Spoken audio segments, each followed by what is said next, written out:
일제시대에 나온 신문인데요. 1919년 4월 5일자 신문의 기사를 잠깐 소개해드립니다. 여기 화면에 보시면 왼쪽에 흐릿하게 나와 있는 것이 이제 그때 당시에 기사를 이렇게 화면에다 찍은 건데 잘 안 보여요. 원래 그 좋은 사진이 없어서 그런데요. 매일신보니까 어떤 신문인지 아시죠? 일제가 만든 신문이에요. 자기네들 선전하고 보호하기 위해서.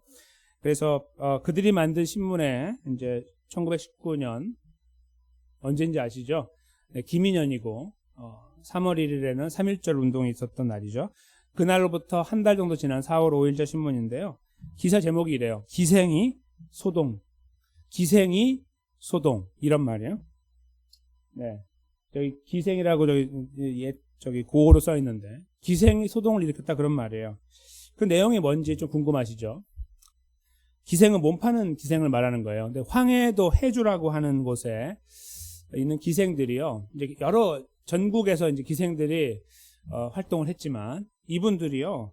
이 만세 운동에 가담하지 못해서 3.1 운동에 굉장히 속을 타고 있었어요. 여건상 가지 못했기 때문에. 근데 그분들이 에이 뭐 말지 뭐 다음에 또 기회가 있으면 하지 이렇게 하지 않고 이분들이 반란을 일으킨 거예요. 그러니까 이 기생들이 어떤 일을 했냐면 그 황해도면 이제 북쪽이잖아요. 그쪽 약간 서쪽에 있는 그 지역에 사람들에게 독립선언서를 만들어가지고 나눠줬어요. 근데 독립선언서가 원래 저희가 만든 선언서 있잖아요. 그 긴 선언서가 아니라 이거를 이렇게 줄여놓은 본인들이 이해한 걸로 이제 설명해가지고 써가지고 무려 5,000부를 만들었어요. 몇 명이서? 30명이서. 밤을 새가면서 하고 나중에 태극기를 그릴 때는 손을 깨물어가지고 빨간색은 손을 이렇게 피로 썼다고 그래요. 그렇게 해서 5,000부를 만들었어요. 놀랍지 않으세요? 저희가 기생은 깔보잖아요. 그렇죠? 당시에도 뭐 그렇게 사회적으로 명망 있는 존재는 절대로 아니었어요. 근데 그 기생들이 우리가 이렇게 있을 수 없다. 저들이 움직이는데 우리도 같이 죽으러 가자. 이런 거죠. 그렇게 해서 5,000부를 만들어 당시에 서울에서 만든 그 독립선언서 수가요. 21,000장이었어요. 그러니까 5,000장이면 거의 4분의 1을 30명에서 쓴 거예요. 며칠에 걸려 썼겠죠. 밤을 새면서. 그 내용은요. 간단한데 제가 잠깐 읽어드리면 이래요. 작은 물이 모여 대하를 이루고 티끌 모아 태산도 이룩한다 하거든 우리 민족이 저마다 죽기 하나고 마음에 소원하는 독립을 외치면 세계의 이목은 우리나라로 집중될 것이요. 동방의 한 작은 나라 우리 한국은 세계 강대국들의 동정을 얻어 민족 자결 문제가 해결되고 말 것이다. 아주 간단한데 이게 지금 하고자 하는 말이었어요. 독립선언서가 그 긴 독립선언서가 하고자 하는 말이 바로 이거예요. 그러니까 우리가 이대로 주춤하거나 쭈그러들지 말고 일어나자 이 말이죠. 그 말을 담아내가지고 그들이 이 말을 쓴 거예요. 그래가지고 이거 5,000장 만들어서 뿌려가지고 사람들이 함께 독립운동할 수 있도록 도왔다. 그래서 이제 나중에 일제가 그걸 알고 나서 깜짝 놀라갖고 이게 누가 만들었냐 봤더니 기생이 만드는 거예요. 그래서 기생이 소동했다 그런 말을 쓴 거예요. 타이틀로. 그리고 그 내용을 담고 있는 거예요. 그 내용을 제가 여기에 가져온 겁니다. 저기 지금 오른쪽에 있는 그림은요, 이제 상상도인데요. 바로 그분들이 모여가지고 둥그랗게 앉아서 이름도 써 있어요. 잘 보면. 그 중에 몇몇 대표적인 사람들이 있어요. 근데 그분들이 모여가지고 저걸 쓰고 있는 글을 쓰고 있는 것을 상상하게 이렇게 그려놓은 거예요. 저렇게 보여서 그렸다. 이런 거죠. 정말 고기가 숙여지는 상황이 아닐 수 없습니다. 그렇죠? 기생이라는 존재를 본인들이 스스로 극복하려고 이걸 쓰면 우리가 기생을 벗어나겠지 뭐 이러한 사리사욕을 채우려고 한 것이 아니라 그냥 나라가 너무 안타까우니까 나라를 사랑하는 마음으로 그 일념으로 이 일에 함께 동참하게 된 거예요. 그 끝자락에서 저희가 알다시피 한참 뒤의 일이지만 대한민국은 독립을 이루었습니다. 그렇죠? 그리고 이제 3.1 운동 이후에 저희가 알다시피 무력으로 우리나라가 독립을 이룰 수 없다는 것을 다 자각했어요. 우리 선조들이. 그래서 그때부터 무력 없이 하는 것은 못한다라는 걸 자각해서 무력 투쟁을 시작하게 되죠. 그 이후부터 이제 그렇게 이제 연결돼서 결국은 독립운동의 그 처음 시작이 이루어지게 된 거예요. 굉장히 초라한 사람들이죠. 그렇죠? 사회에서는 거들떠 보지도 않는 사람이에요. 초라하기 짝이 없는 사람들. 그냥 있으나 마나한 사람들일 수도 있는 이 기생들이 의기투합하여 모였더니 이 역사를 이루었다는 거예요. 그래서 제가 생각하는 건 뭐냐면 초라하지만 시작하고 열심히 하면 끝이 좋다. 좋은 열매를 거둘 수 있다. 저희가 그리스도인이 아닌 입장에서 저희가 듣는 이야기가 뭐가 있습니까? 지성이면 감천이다 하는 말이 있죠. 우리 성도들은 그런 말 쓰면 안 됩니다. 우리는 하나님을 감동하는 존재가 아니라 하나님의 은혜로 사는 존재입니다. 우리가 감동해서 은혜로 여기까지 온 것이 아니라 감동하지 않았는데도 하나님의 은혜로 여기까지 우리 인도했죠. 그래서 우리는 그런 말 쓰면 안 되는 건데요. 사람들이 이렇게 쓰죠. 그러니까 저거 봐. 저렇게 열심히 하니까 독립운동으로 이어져가지고 우리나라가 이렇게 독립한 거 아니겠어? 라고 말할 수 있는 바로 그 한 사건이 1919년 4월 5일에 이루어지게 됩니다. 이 하나의 기사처럼요. 저희가 생각하는 것, 즉 좀 초라하다 할지라도 뭔가 우리가 마음을 딱 먹고 서로 의기투합해서 의지를 모으고 뭔가 이루면 그 끝에 가서 그래도 화려한 결말을 얻지 않을까? 이런 생각도 저희가 하게 돼요. 저 이야기를 봐도 그렇고요. 저게 하나의 증거가 되는데 저거 말고도 저희가 스스로 생각할 때 그런 경우가 참 많아요. 그래서 아까 말씀드린 지성이면 감천이라는 그런 이야기들과 생각과 이렇게 연결되기 때문에 그래요. 그러니까 뭔가 우리가 열심히 하면 지금 우리가 초라하지만 할 수 있어. 이런 생각들을 하는 것이 인지상정이라는 거예요. 보통 저희가 생각하는 틀이라는 거죠. 하나님 말씀은 어떻게 생각하실까요? 그 아이디어에 대해서. 동의하실까요? 그렇지 않을까요? 즉, 오늘 저희가 디모데 선교회를 모여서 이렇게 예배를 드리는데, 선교회 헌신 예배를 모여서 예배 드리는데, 오늘 어떠셨습니까? 앞에서 찬양하시는 우리 지체분들을 바라보시면서 마음이 어떠셨어요? 울컥하지 않으셨어요? 저는 막 울컥했어요. 몇 번을. 너무 감격스러웠습니다. 하나님께서 이렇게 우리 교회를 만지시고 회복하고 세워나가시는구나를 생각하니까 상상할 수 없었던 일이 오늘 저희 안에서 눈앞에서 이루어지고 하나님은 많은 영광을 받으셨을 거라고 생각해요. 그거 봐라. 지금 이렇게 하니까 되지 않냐라고 생각하는 거예요. 거기서. 그리고 지금 비록 초라하지만 우리 내년에는 더 많은 숫자가 할 거야. 뭐 이런 것들을 기대하는 거예요. 초라하지만 잘 될 거야. 더 밝아질 거야. 더 풍성해질 거야를 우리가 여기서 생각할 수 있는 계제가 있는 거예요. 그 가능성을 여기서 보는 거예요. 그리스도인 저희들이. 하나님의 말씀은 저희들에게 어떻게 말씀하고 있을까요? 저에게 그런 것들을 말씀하고 싶으실까요? 그래. 내년엔 더 좋아지겠지. 이런 거. 그것이 진짜 우리가 기대해야 되는 믿음의 사람들의 기대가 아니겠니? 라고 말씀하실까요? 아니면 다른 이야기를 하고 계실까요?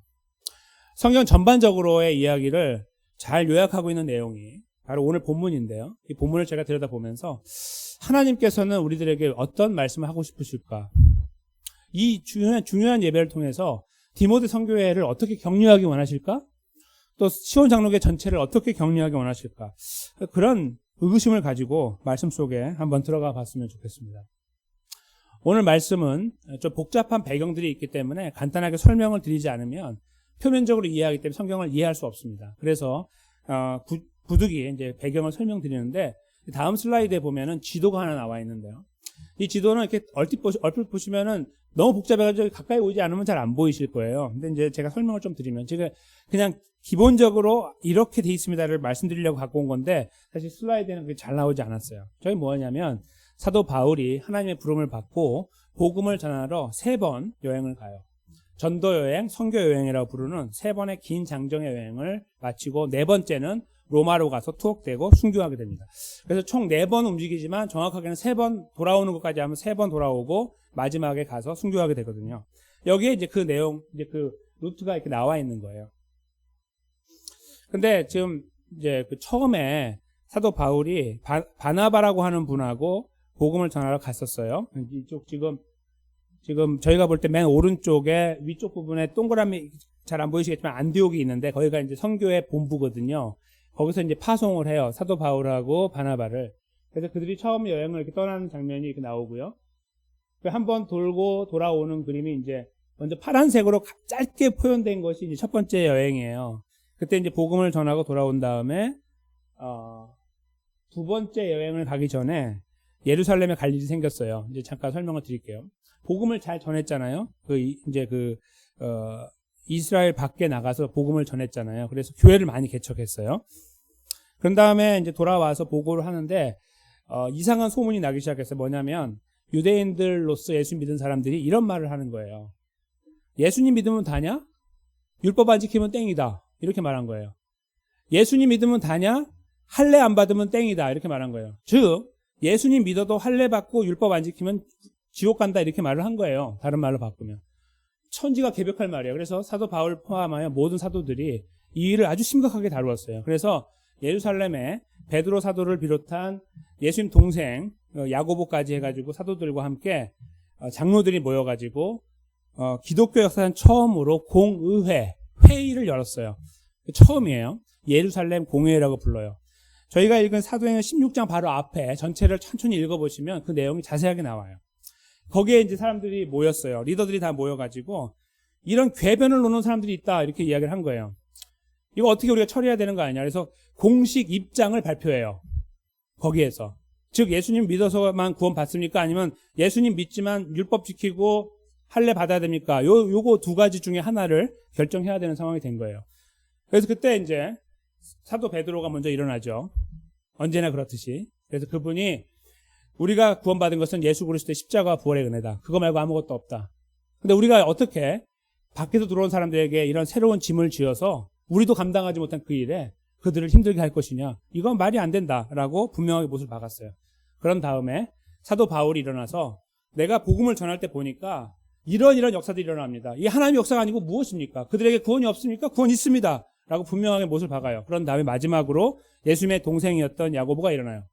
그분이 사실 여기 전체적인 회의에 주관하는 사람이었는데 그분이 마지막 코멘트를 하는 거예요. 자, 여기까지 이야기가 끝났으니까 이렇게 정리합시다.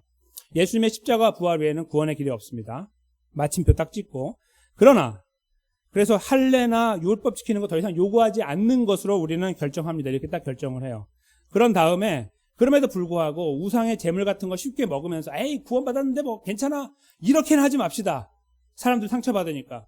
그래서 이방인들에게도 좀 자제하도록 요청하는 거예요. 그렇게 막 그 우상에게 드린 거 막 먹어가면서 예수님이면 다 됐어 하고 해가지고 구원받았지만 물론 그렇게 해가지고 상처받게 하지 않는 거 약속하시오. 우리도 당신들에게 율법 지키라고 하지 않고 동시에 할례 필요하다고 말하지 않겠습니다. 이 두 가지가 딱 거기서 화합이 되는 거예요. 그 두 가지. 그래서 예수님이면 모든 것이 끝나고 그러나 우리가 서로 조심하자.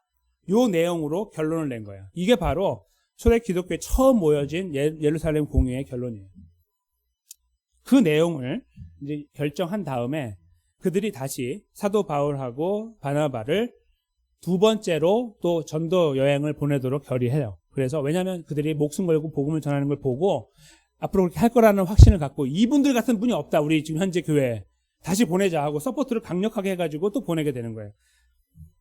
그래서 그들이 제1차 선교 여행을 떠난 거 그것이 이제 조금 더 길게 돌아요. 잘 보면 녹색으로 되어 있는데 좀 멀리 돌아오는데 오늘 본문은 바로 그 두 번째 여행을 시작할 때 발생한 일입니다.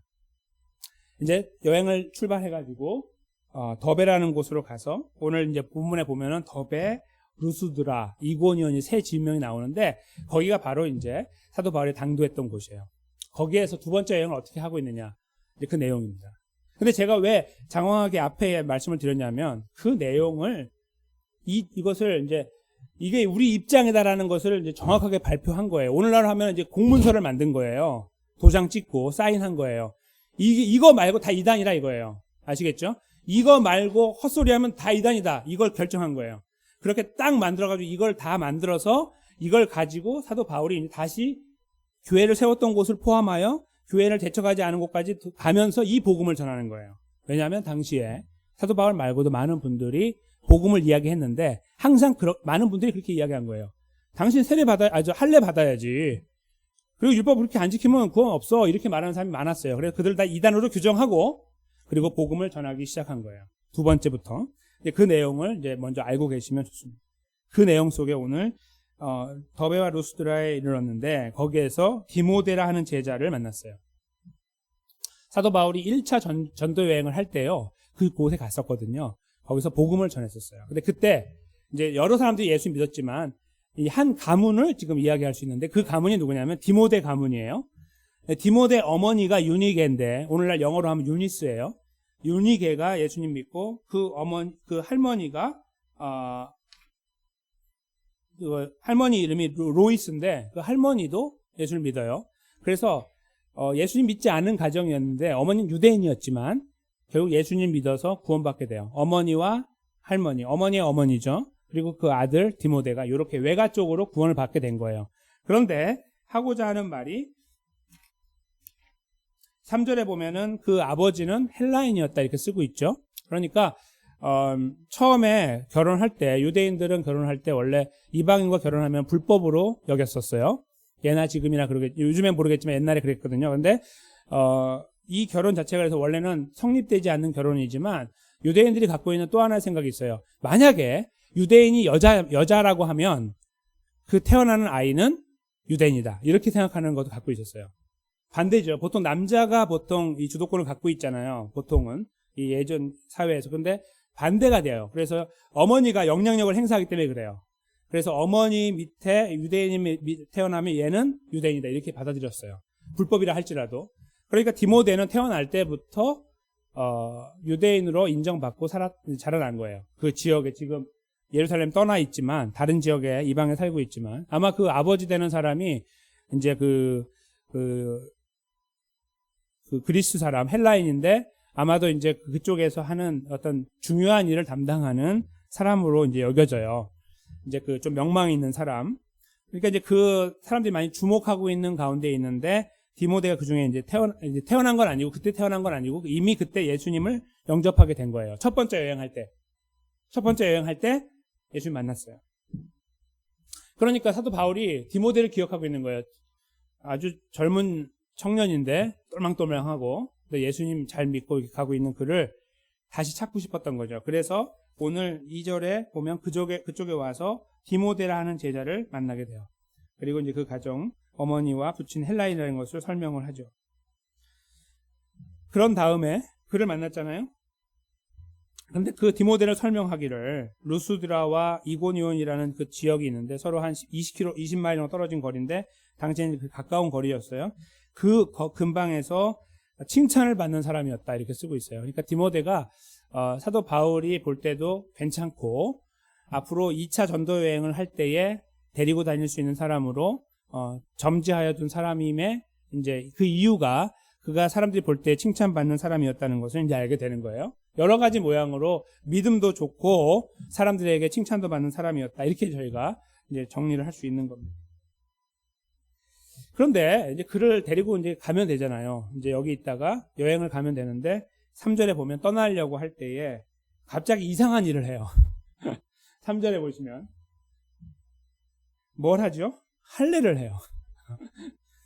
자, 지금 사도 바울은 어떤 사람이냐면 할례 그런 거 다 필요 없다라고 강하게 주장하는 사람. 이거는 성경이에요. 그냥 그 자체가 바울의 이야기가 아니고 이게 하나님 말씀이에요. 필요 없어요, 그거.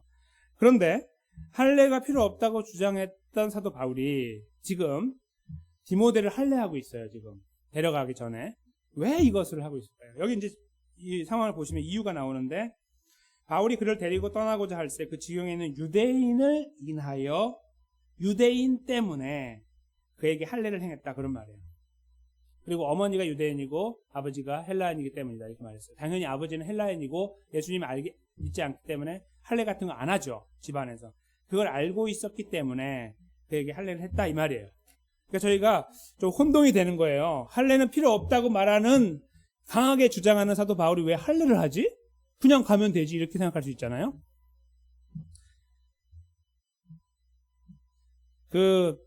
이 사도 바울은 태어날 때 태생이 이제 유대인 가문에 태어났는데 특별하게도 로마 시민권자 가문이었어요.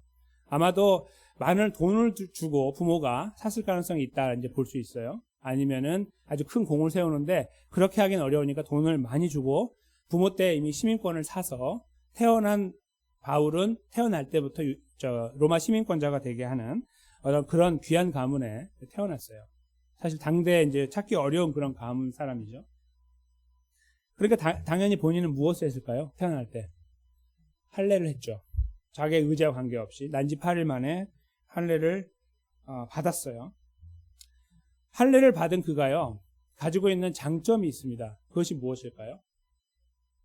복음을 전할 때 유대인들을 만나도 떳떳한 거예요. 유대인들이 얘는 태어날 때 집안에 태어났지만 얘는 아무것도 아니야. 할례도 안 받은 게 뭘 이렇게 말할 수 있잖아요. 나 할례 받았습니다. 이렇게 말할 수 자기 바리새파고 그러니까 굉장히 유능한 집안의 사람이에요. 만약에 명함 꺼내라고 하면 수없이 많이 꺼낼 수 있는 사람이죠. 하나님이 그렇게 태어나게 한 거예요. 그렇죠? 그래서 그가 가지고 이 전도를 이제 다니면서 사람들 만나다 보니까 필요성이 뭐가 있냐면 유대인들을 만났을 때에 떳떳해야 되는 거예요. 그러려면 할례가 필요해요. 복음을 전하기 위해. 특별히 유대인들을 대상으로 복음을 전할 때. 사도 바울은 이방인들을 주로 대상으로 삼았지만 지금 여기 보세요. 여기 누가 등장합니까? 유대인이 등장하죠. 그러니까 지금 유대인들은 이미 오래전에 로마까지 퍼져 있어서 제가 말씀드렸죠. 로마, 저기 스페인까지 다 퍼져 있어요. 알렉산더 대왕 때문에 하나님이 다 미리 하신 거예요. 다 퍼치러 놓은 거예요. 그래서 다 회당이 세워져 있는 상태에서 회당을 찾아가서 복음을 전하는 거예요. 그러니까 유대인들을 맨날 만나는 거예요. 뭐 이방인들 가지고 갑자기 새로운 곳에 가는 게 아니고 항상 유대인들 만나요. 그러니까 할례가 없다고 하면 굉장히 자기에게 바더가 되고 사람들이 자기를 인정하지 않게 돼요. 말하지도 못하게 돼요. 처음부터. 이런 더러운 것이 어디서 말을 해? 이렇게 되는 거예요. 그러니까 나 할례 받았습니다라고 분명히 말하면 더러운 게 아닌 거예요. 그래 한번 말해보세요. 한번 들어보죠. 이렇게 되는 거죠. 그렇죠? 복음의 도구가 되는 거예요. 그래서 그것을 알고 있는 사도 바울은 본인도 받았고 지금 사랑하는 디모데를 데리고 갈 때 그런 문제가 있을 것을 예상하고 혹 자기가 순교를 하게 되면 자기 뒤를 이을 사람이 디모데인데 디모데가 그 일을 잘 할 수 있도록 하기 위한 기본적인 바탕을 만들어 놓고 싶었던 거예요. 그래서 그를 데리고 사람들에게 다 소문내는 거예요. 디모데 할례 받았습니다. 이렇게 되는 거죠. 그렇게 해서 유대인들도 비로소 그래 그럼 디모데도 이제 우리와 같은 편이네. 뭐 이렇게 생각할 수 있도록 만드는 환경을 조성한 거예요. 이것을 해야 구원받는 게 아니고 다 구원받았는데 이것을 해야 복음을 전할 수 있으니까. 그래서 그 목적 때문에 여기에서 할례를 행하게 된 거예요. 유대인들한테 보라한 듯이 할례를 행하고 준비하게 됐다. 그것을 저희가 이해하면 됩니다.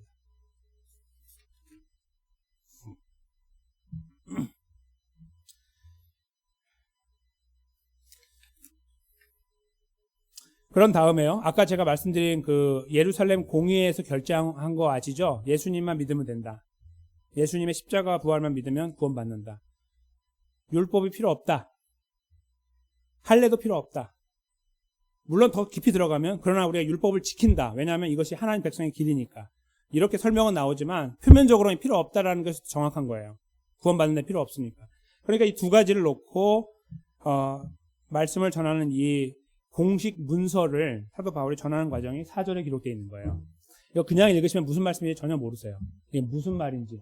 왜냐하면 바울이 그를 데리고 떠나고 3절로 넘겨주시면 4절로 죄송합니다. 여러 성으로 다녀갈 때 예루살렘에 있는 사도와 장로들의 작정한 규례를 저희에게 주어 지키게 했다. 이게 무슨 말인지 모르시는 거예요. 그냥 여기만 읽으면. 그렇죠?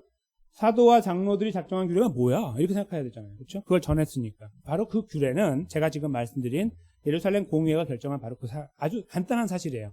예수님만 믿으면 구원받는다. 그러나 서로 받아하지 말자. 율법 지키라고도 하지 말고 할례 받으라고도 하지 말고 대신에 함부로 아무거나 먹으면서 괜찮다고 막 하지 말고 서로 조심하자. 그것을 저희에게 주어 지키겠다. 돌아다니면서 이제 2차 전도 여행을 하면서 교회가 없는 곳엔 교회를 세웠지만 교회가 있는 곳에는 이 메시지를 전달한 거예요. 이거 말고 다른 메시지 전하면 다 거짓말입니다. 다 이단입니다. 잘라버리시고 내쫓아 버려야 됩니다라고 말을 한 거예요. 바로 그 내용이 바로 이 4절에 나와 있는 거예요. 그걸 누구랑 같이 했습니까? 할례 받은 디모데와 함께 한 거예요. 그 결과가 어땠을까요? 혹시 결과에 대해서 제가 서두에 말씀드린 것 때문에 결과가 별로 안 좋았겠지라고 생각하시는 분들 계실 수 있습니다만 5절을 보시면 결과가 나와요. 저희가 이제 기도할 때 어떤 분들이 이렇게 기도하시죠. 우리 교회가 양적으로 질적으로 성장하게 해주십시오. 기도하잖아요. 여기 그게 그대로 나와요. 그렇죠? 이에 여러 교회가 믿음이 더 굳어지고 믿음으로 질적으로 성장하고 두 번째 수가 날마다 더했다. 양적으로 성장했다 이거예요. 부흥이란 단어는 성경에 딱 한 번 나온다는 건 뭐 잘 모르시는 분이 많지만 부흥은 성경적인 용어가 아닙니다. 안 사용하시는 게 좋고요. 성장이 맞는 거예요. 성장. 여기에 지금 이게 바로 교회가 성장하는 그림이에요. 교회는 성장하는 거예요. 커져가는 거예요. 그거를 부흥이라고 표현하지 않고 세상적인 용어고요. 그거 말고 우리는 성장하는 거예요. 우린 유기체이기 때문에 자라나는 거예요. 그게 맞는 표현이거든요. 여기에 지금 그것이 나타나요. 숫자가 늘어나는 거예요. 그게 뭐 우리를 좋게 하는 게 아니고 기분 좋은 게 아니라 그게 하나님의 나라가 확장되는 거고 동시에 그 안에 있는 성도들이 믿음이 성장하는 거예요. 그 역사가 일어났다라고 5절의 열매를 말하고 있습니다. 그러니까 진짜 복음이 전해지니까요. 예수님만 믿으면 구원 얻는다 라고 하는 그 정확한 메시지가 전달되니까 이렇게 된 거예요. 놀랍죠. 그렇죠? 사람들을 규제하고 다스리고 제재하는 것이 더 교회를 거룩하게 만드는 것처럼 보이나 그렇지 않은 거예요. 예수 그리스도만이 정확하게 전달됐을 때 역사가 나타나는 거죠. 바로 그 현장을 저희가 보는 거예요. 좋은 열매가 있었다고 5절에 못을 받고 있습니다. 서두에 말씀드린 것처럼 초라한 헌신을 이루었던 걸음에 그런 기생들의 아름다운 걸음처럼 열매가 있는 그런 것이 아닐 수 있다라고 제가 말씀을 드렸으나 오늘 본문을 보니 그와 똑같은 결론이 난 거예요. 그렇죠? 잘 됐네. 어이, 목사님 잘 됐잖아요. 이게 뭐 틀렸습니까? 이렇게 저에게 질문할 수 있습니다. 그래서 저희가 이 말씀에 몇 가지 내용을 좀 더 들여다봐야 됩니다. 그것은 오해의 여지가 있기 때문에 그런데요. 과연 이것은 왜 일어났는가? 이거예요. 초라하다고 여겨지는 사람들이 모여서 힘을 모으고 헌신을 이루었더니 여기에 왔나? 이렇게 생각할 수 있는 여지. 그 부분입니다. 아까 제가 2차 전도 여행을 말씀드렸는데요. 이제 오늘 저희 본문에 안 나와 있지만 이제 15장, 16장을 읽어보시면은 특별히 15장 뒷부분을 읽어보시면 기가 막힌 사실을 발견하게 되는데 그건 뭐냐면 사도 바울이 아주 크게 싸움을 합니다. 복음을 전하는 사람이 자기와 함께 한 배를 탔던 그 바나바와 갈라서요. 처음 여행에 갈 때 데리고 갔던 그 마가라고 하는 제자가 힘들다고 떠나버렸거든요. 근데 걔를 다시 데려가자는 거예요. 바나바가. 안 된다. 그렇게 쉽게 변하는 사람 데려가 봐야 도움이 안 된다. 지금 바울에게는 사실은 거기 가면 누가 기다리고 있어요? 디모데. 그렇죠? 이런 사람들로 데려가야지 뭐 그렇게 쉽게 떠나는 사람 이거 필요 없다 이거죠. 근데 바나바는 아니에요. 데려가야 된다는 거. 그래서 성경은 뭐라고 쓰면 심히 다퉜다. 놀랍지 않으세요? 성경에 이런 일이 기록되어 있어요. 지금 기독교 안에 교단이 나누어져 있잖아요. 장로교, 침례교, 성결교, 감리교 나눠져 있는 게 바로 이런 현상 때문에 나타나는 거예요. 서로 가고자 하는 길과 방향이 다른 거예요. 예수님이 틀린 게 아니라 예수를 분명히 믿고 있는데 가지고 있는 성향들이 달라요. 그러다 보니까 나눠지게 되는 거예요. 오히려 이것은 서로 합력하여서 하나님께서 그걸 가지고 또 역사를 이루어 나가세요. 사람마다 다르기 때문에 그래요. 여기서도 사도 바울은 그는 절대로 안 된다라고 아주 강력하게 주장을 해가지고 둘이 갈라서게 돼서 2차 전도 여행 때부터 나눠지게 돼요. 사도 바울에게 이제 물론 나눠진 자체를 보면은 이제 저희가 애석하지만 사도 바울이 갖고 있을 법한 마음의 그 상처가 어땠을까요? 바나바는 어떻고, 그렇죠? 바나바는 굉장히 온순한 사람이거든요. 젠틀맨이고 사도 바울은 다혈질적인 확 부딪히는 파이팅하는 사람이에요. 그러니까 둘이 같이 가는 자체가 굉장히 좋았는데 결국 나눠지게 됐고 하는 이 상황에서 오는 상처, 서로 간의 상처 말이에요. 이렇게 하고 우리가 복음을 전할 수 있을까? 이런 의구심이 들지 않았겠어요? 그렇죠? 이 본문 뒤에 숨어있는 이야기가 바로 그거라는 거예요. 그게 첫 번째고요. 두 번째는 만났던 디모데가 괜찮은 줄 알고 왔는데 결점이 있었어요. 할례를 안 받았어. 그렇죠? 할례를 줘야 되는 상황. 그러니까 디모데 자체도 그렇게 복음을 위해 잘 준비된 사람은 아니었고 물론 연락할 수 있는 길이 별로 없었겠어요. 그러니까 그렇겠죠 하겠지만 그렇게 대단한 사람이 아닌 거예요. 그러니까 지금 사도 바울의 입장에서 이 상황을 보면요. 어떤 거냐면 패배감 이런 거. 하나님 어디 계시지? 뭐 이런 거. 하나님이 역사하고 계시는 나를 통해서 복음을 전하려고 하시는데 나는 왜 갈라섰지? 뭐 이런 거 있잖아요. 하나님께 죄송하기도 하고 뭐 이런 것들이 막 복합적으로 작용하고 있는 막 자멸감을 느끼는 막 그런 상황 속에 디모데를 만난 거예요. 디모데를 불러서 이제 같이 가려고 하는데 야 디모데 너 갈 준비 됐냐 했더니 할례를 안 받았는데요. 사람들이 뭐라고 하네요. 왜 안 받았어 하고 상황이 그러니까 그것도 해야 되는 상황들 이런 모든 것들이 그러니까 예를 들어서 다 준비되어 있는 디모데를 만났다고 생각해 보세요. 사도 바울이 더베 여기 그 루스드라에 왔는데 디모데를 만났더니 저 준비되어 있습니다. 사도님 가겠습니다. 이렇게 했다면 하나님 이렇게 나를 위로하시는군요. 이거 되겠죠? 그렇죠? 이게 위로가 되는 거예요. 이렇게 나를 위로하신다. 역시 하나님 위대하시다. 이렇게 말할 수 있어요. 근데 와서 그래 가자. 같이 가자 했더니 저 할례를 받아야 된다고 하네요. 뭐 이런 것들. 그냥 짜증나는 일들이죠. 이 앞길이 마치 한번 틀어지더니 계속 틀어지는 것처럼 보이는 상황들이에요. 근데 다시 말씀드리면 지금 사도 바울이 처하고 뭔가 움켜쥐고 가려고 하는 걸음은요. 이 상황은요. 매우 초라하다 이거예요. 복음을 전해보신 분들은 아시지만 사람들에게 예수님 믿으라고 복음을 전해보신 분들은 아세요. 이게 우리가 비굴해져요. 우리가. 그러니까 예수님 믿으라고 하는 내가 사실은 너 안 믿으면 너만 손해야. 그게 정답이에요. 그게. 정답이잖아요. 지옥 가니까. 그러나 우리가 예수님 전할 때 그렇게 안 해요. 우리가 비굴해져요. 밑으로 들어간단 말이에요. 예수 믿어야 됩니다. 뭐라고 막 쏟아 부어도 우리가 예수 믿으라 그걸 해야 돼요. 그렇죠? 그래야 복음을 전하잖아요. 그 자체가 지금 힘든 가운데 사도 바울이 여기 왔는데 지금 전체적인 분위기가 본인에게 이렇게 도움이 되지 않는 것 같은 상황 속에 처했을 때 그가 느끼는 어떤 무게감들이 어땠을까 이거예요. 그 초라하다는 것을 얼마나 많이 느꼈을까. 하나님 내가 꼭 이렇게까지 해야 됩니까? 차라리 내가 랍비 그냥 할게요. 랍비 하면서 가르칠 수 있잖아요. 랍비에 자기가 지금 랍비가 되면은 머리 랍비가 되는 사람 중에 한 명이었으니까 그렇게 해도 되잖아요. 그렇죠? 그렇지 않고 다 버리고 예수님을 따라서 이렇게 오고 있는 걸음 자체가 고귀한데 들여다보면 굉장히 초라하다는 거예요.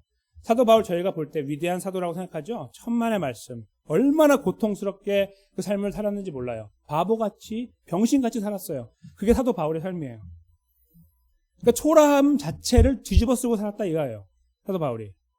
근데 그 자체만으로도 고귀한데 오늘 여기 와서 하나님이 좀 위로해 주시면 좋잖아요. 야, 걱정하지 마. 내가 너랑 함께하고 있어. 봐봐. 디모데 준비됐잖아. 가면 돼. 자, 가자. 이렇게 하지 않고 터벅터벅 와서 디모데야, 우리 같이 갔으면 좋겠다 했더니 할례 받아야 되는데 사람들이 뭐라고 그러고요. 뭐 자격도 없다고 그러고. 이런 이야기를 만났을 때 오는 이 분위기가요. 아마 이런 분위기 느껴보신 분들은 아실 거예요.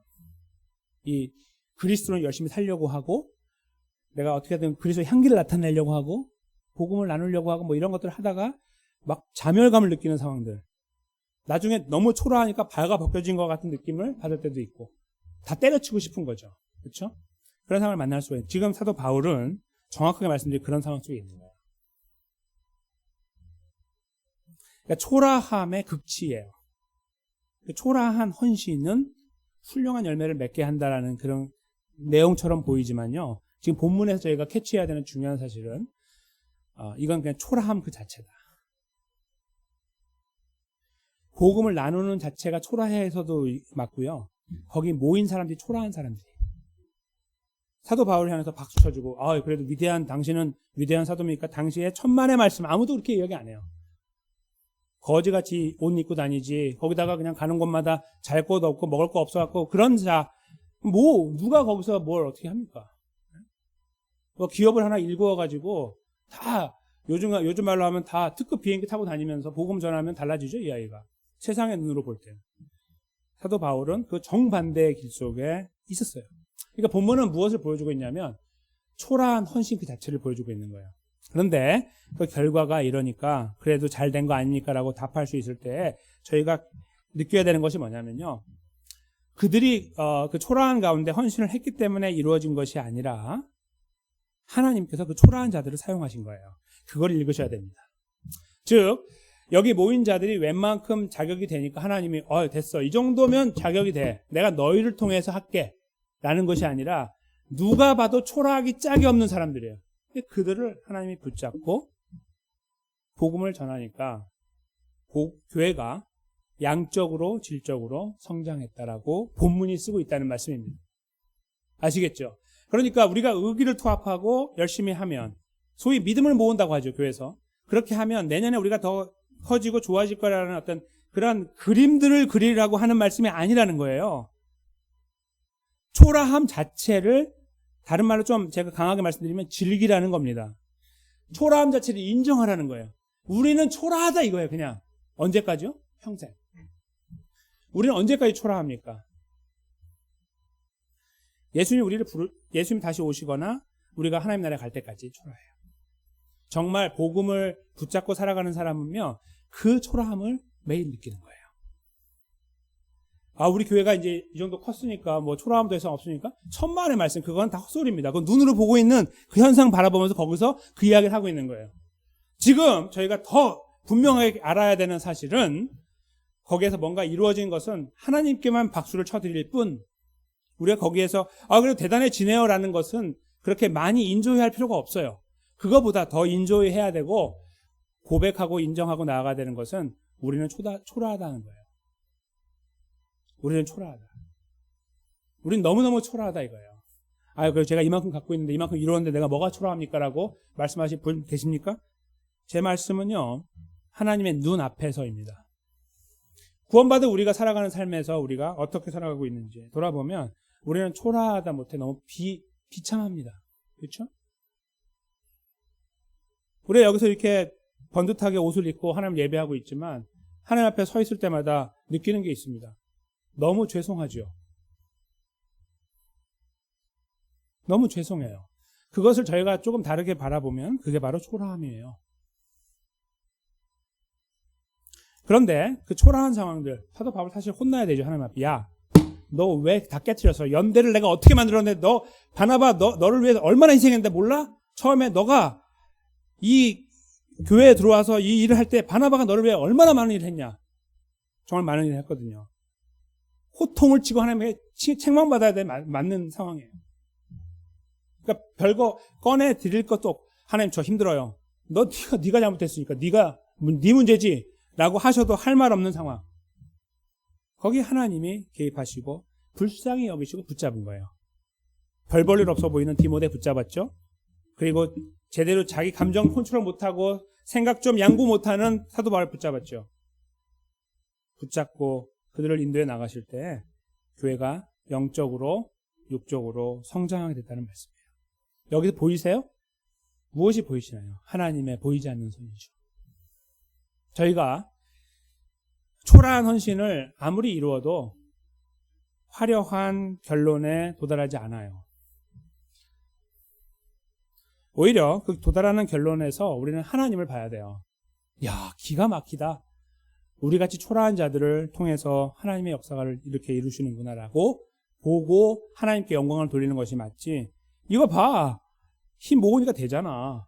라는 것은 다 하나님께서 기뻐하시지 않는, 성경적이지 않은 대화하고 내용이라는 거예요.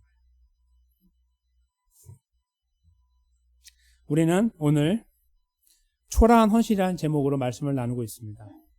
그것은요, 우리 디모데 선교회가 오늘 찬양하신 분보다 10배가 돼가지고 80명, 90명이 앞에 서서 찬양할 때, 그때가 되면 저희가 이제 하나님, 우리 더 이상 초라하지 않습니다라고 말할 수 있을까? 생각을 먼저 해보십시오. 그렇지 않아요. 거기에서 우리같이 연약한 자들을 통해서 일을 하시는 하나님 아버지의 위대하심을 읽어내지 못하면 다 헛것이라는 거예요. 내가 이만큼 희생하니까 교회가 살아나는 것 같아? 내가 이것을 위해서 얼마나 많이 노력했는데 라고 생각하는 자체가 우리의 헌신 자체를 무력화시키는 것입니다.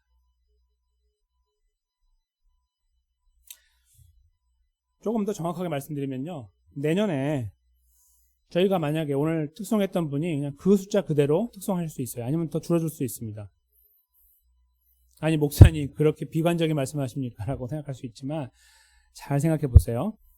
성경이 우리에게 말해주는 진정한 가치는요, 커지고 높아지고 많아지고 풍성해지는 것이 있잖아요. 얼마나 우리 안에서 예수 그리스도가 살아 움직이고 있느냐, 그거 하나 보시는 거예요.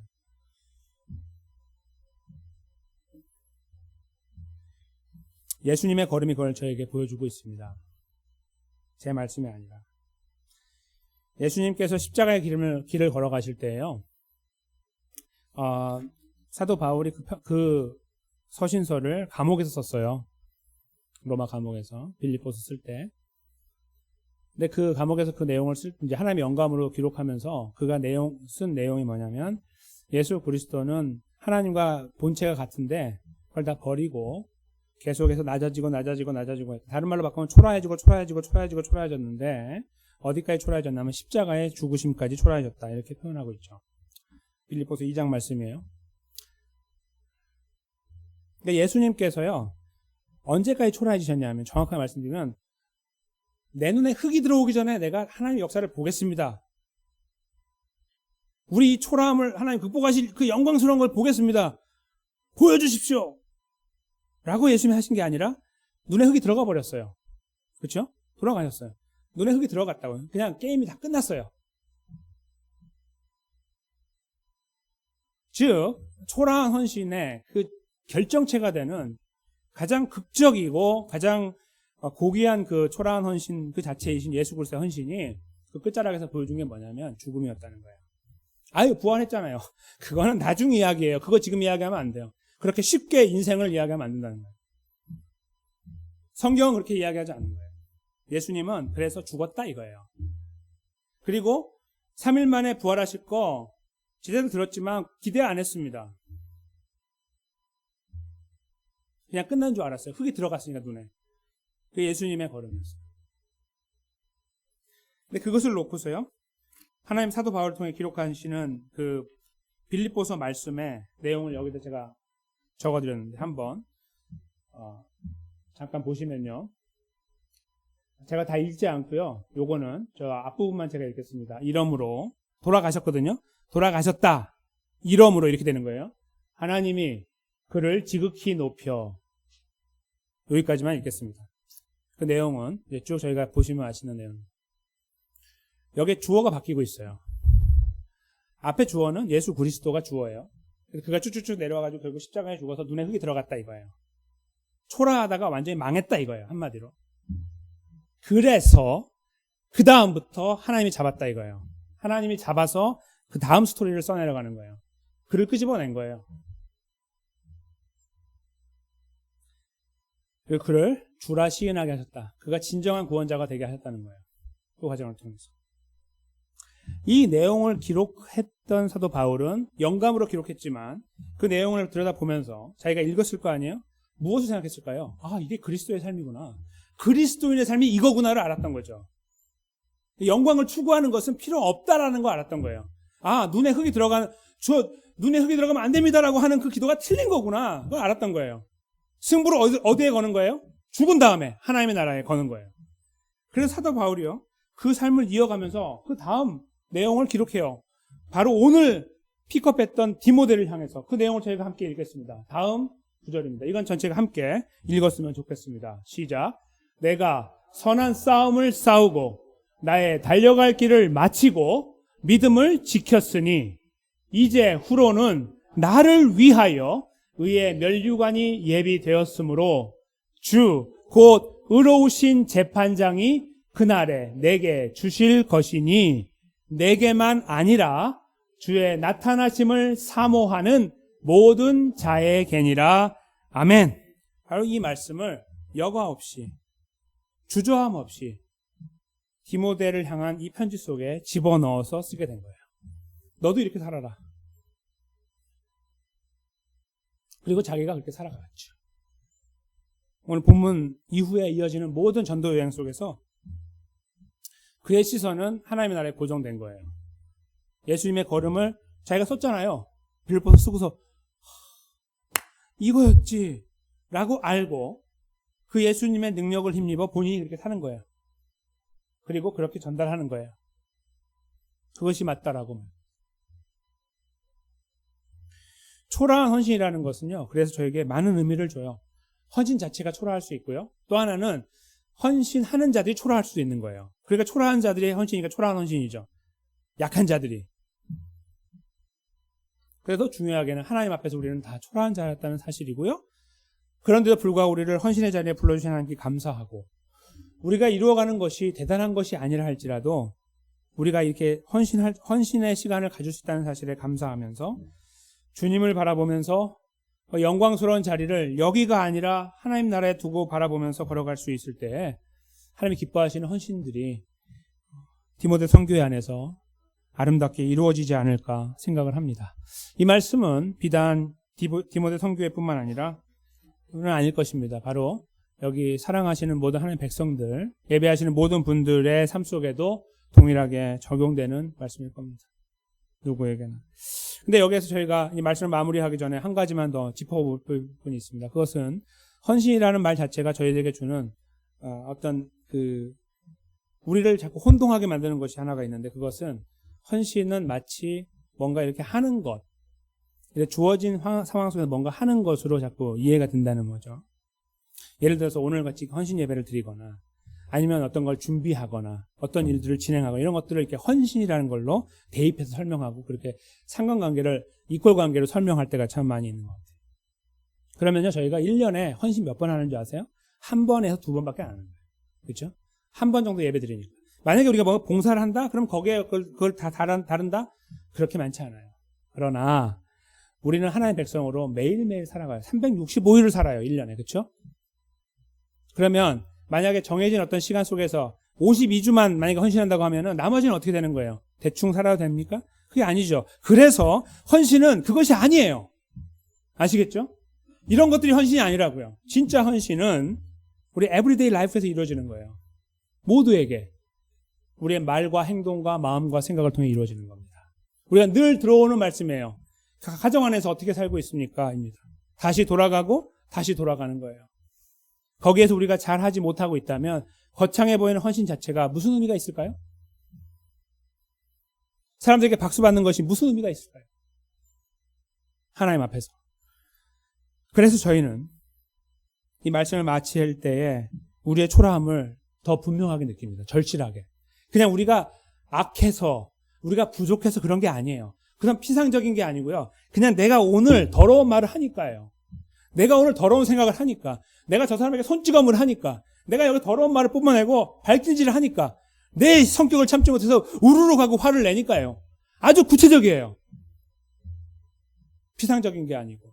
그렇게 우리는 살아가고 거기에서 과연 우리가 하나님 백성의 걸음을 걷고 있느냐.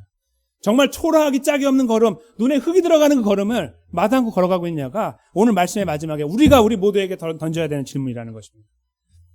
우리는 그렇게 하기 너무나 어려워요. 저를 포함하여. 그것은 정말 죽기보다 싫어요. 내 자존심이 꺾이는 건 내 차라리 죽고 말지라고 말할 수 있을 정도로 싫을 수도 있습니다. 그러나 하나님 백성의 우리들이 다시 돌아가고 다시 곱씹어서 다시 기억해내야 되는 것은 오늘 본문을 통해 우리에게 보여주신 다 망가져버린 사도 바울, 피폐한 사도 바울, 준비되지 않은 디모데, 붙잡아서 이루어가신 하나님의 강한 손, 거기에 달려있음을 기억하면서 예수 그리스도를 신뢰하고 맡겨드리면서 이 무거운 걸음을 걷도록 기도하며 그 자리에 서기를 힘써야 된다는 말씀입니다. 어떻게 말하고 계십니까? 어떻게 행동하고 계십니까? 어떻게 사랑하고 계십니까? 어떻게 용서하고 계십니까? 어떻게 품고 계십니까? 어떻게 위로하고 계십니까? 내가 갑이기 때문에 베풀어 주는 거 말고 때로는 을인데 그 을의 자리에서 그 모든 것들을 감수하면서 그 자리에 서고 싶으십니까? NO라고 답한다면 오늘 우리가 이 말씀에서 너 참 초라하구나 스스로 우리가 우리 자신에게 증명해내는 것입니다. 저를 포함하여 사랑하는 성도 여러분, 우리는 참 연약합니다. 그냥 우리가 약해지면 하나님이 많이 보이기 때문에 그런 의도가 아니라 정말 약해요. 하나님 백성으로 살아가는 그 자체가 너무너무 무거워요. 그렇죠? 헌신은 두말할 필요 없고요. 여기 와서 이렇게 가정 안에 살아가는 삶 자체를 돌아보면 너무나 부족한 것들로 가득해 있습니다. 그것이 우리의 삶에 오늘도 내일도 이어지는 삶의 여정입니다. 거기서 우리는 진실로 우리의 초라함을 느끼고 그러기 때문에 강하신 예수 그리스도를 바라볼 수 있었으면 좋겠습니다. 우리가 아니고 내가 혀를 깨무는 이 헌신이 아니고 예수 그리스도를 붙잡는 거예요. 저 걸음을 걸어가신 예수님, 결국 눈에 흙이 들어간 예수님을 붙잡는 거예요. 나를 위해 그 걸음을 걸어가신 예수를 붙잡는 거예요. 그럼에도 불구하고 나를 사랑하신 예수님을 붙잡는 거예요. 내가 이 길을 갈 수 있도록 은혜를 베풀어 주십시오. 감당할 수 없는 이 길이 옳은 길이라고 할 때 나로 하여금 외면하지 않게 하시고 그 길을 걸을 수 있도록 하여 주십시오라고 우리 가정에서부터 그 걸음을 우리가 그렇게 걸어가기를 소망하며 주님의 은혜 앞에 머리를 조아릴 때에 사랑하는 우리 하나님 아버지께서 예수 그리스도의 강력하신 능력으로 우리 안에 역사하신 성령님의 능력으로 우리를 붙잡으시사 그 걸음의 자리에 우리를 힘있게 세워주실 거라고 저는 분명하게 믿습니다. 그 걸음의 자리에 사랑하는 디모데 선교의 모든 분들이 아름답게 세워지기 원합니다. 초라함이 좋습니다. 오히려 이렇게 말했으면 좋겠고, 초라함을 즐깁니다. 난 너무 초라합니다. 나 이거 즐깁니다. 주님이 보이고 주님 붙잡고 갈 수 있으니까요. 라고 말할 수 있는 정말 정직하고 아름다운 선교회로 세워지고 나아가기 원합니다. 시온장로교회 모든 분들이 그렇게 되기 원합니다. 입만 열면, 꼬집기만 하면 예수 그리스도가 나오고 그분 때문에 내가 살고 있습니다. 그분이 모든 것입니다. 나를 이렇게까지 사랑하신 그분 때문에 내가 오늘도 갈 수 있습니다라고 고백하는 그런 아름다운 시온장로교회 모든 분들이 되시기를 주님의 이름으로 간절히 축원합니다.